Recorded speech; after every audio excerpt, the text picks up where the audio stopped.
ঢাকা থেকে রাজশাহীগামী নৈশ কোচে ডাকাতি ও দুই নারীর শ্লীলতাহানির ঘটনায় অবশেষে মামলা হয়েছে। টাঙ্গাইলের মির্জাপুর থানায় মামলাটি করেছেন ডাকাতির ঘটনায় ভুক্তভোগী ওমর আলী। অজ্ঞাতনামা ৮-৯ জন আসামির বিরুদ্ধে নারী ও শিশু নির্যাতন দমন আইন এবং ৩৯৫-৩৮৭ পেনাল কোড ১৮৬০-এ মামলা রুজু করা হয়।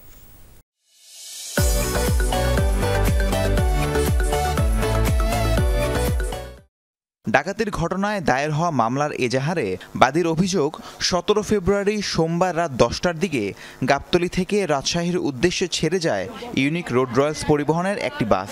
গাজীপুরের চন্দ্রা থেকে ওঠে আরও কয়েকজন যাত্রী। কিছুক্ষণ পর সেই গাড়ির নিয়ন্ত্রণ নেয় যাত্রীবেশে থাকা ডাকাত দল। রাস্তা থেকে যাত্রী তোলার পর লাইট লিভার দেওয়ার পরে তখন থেকে শুরু হয়ে গেছে জায়গা বেজায়গা হাত দিয়া নারী টাকা পয়সা সব নিয়ে গেছে। কিছুক্ষণ একটু যাইতেই গাড়ি লক করে দিল। লক করে দেওয়ার পর মনে করেন ছুরি টুরি নিয়ে ওরা মনে করেন ডাকাতি শুরু করে দিছে।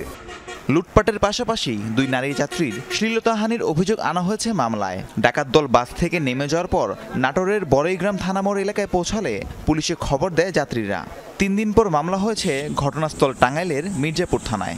বাদী তো কেউ নাই, বাদী তো কেউ আসে নাই। গতকাল আমরা তো বাদী নাটোরতে যাই নিয়ে আসছি, কেউ তো বাদী আসে নাই, কেউ তখন থানার অভিযোগ দেয় নাই, লিখিত অভিযোগ না দেয়, কেউ যদি না আসে, কেউ যদি অবগত না করে। যখন আমরা তথ্য পাইলাম তখন নাটোর থেকে বাদীকে নিয়ে আসলাম, এসে আমরা মামলা অভিযোগ করলাম। এই ঘটনায় সুপারভাইজার ও হেলপারকে ৫৪ ধারায় আটক করে আদালতে পাঠিয়েছিল পুলিশ। বুধবার জামিনে মুক্তি পেয়ে যায় সবাই। ঘটনার নিন্দা জানিয়ে তোলপাড় সামাজিক যোগাযোগ মাধ্যম। কোন থানায় মামলা হবে তা নিয়ে কয়েকদিন ধরে চলছিল পরস্পর বিরোধী বক্তব্য। আমাদের আইন অনুযায়ী তো সেটাই, এখানে ঘটনাস্থল সেখানেই মামলা হয়।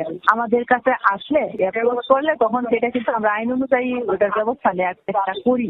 আমার থানা মামলা আমার এলাকায় হতে না, আমার থানা মামলা মির্জাপুর এবং সাভার। এই ঘটনায় আতঙ্ক ছড়িয়েছে সাধারণ যাত্রীদের মাঝে। রাহিম সারোয়ার, যমুনা নিউজ।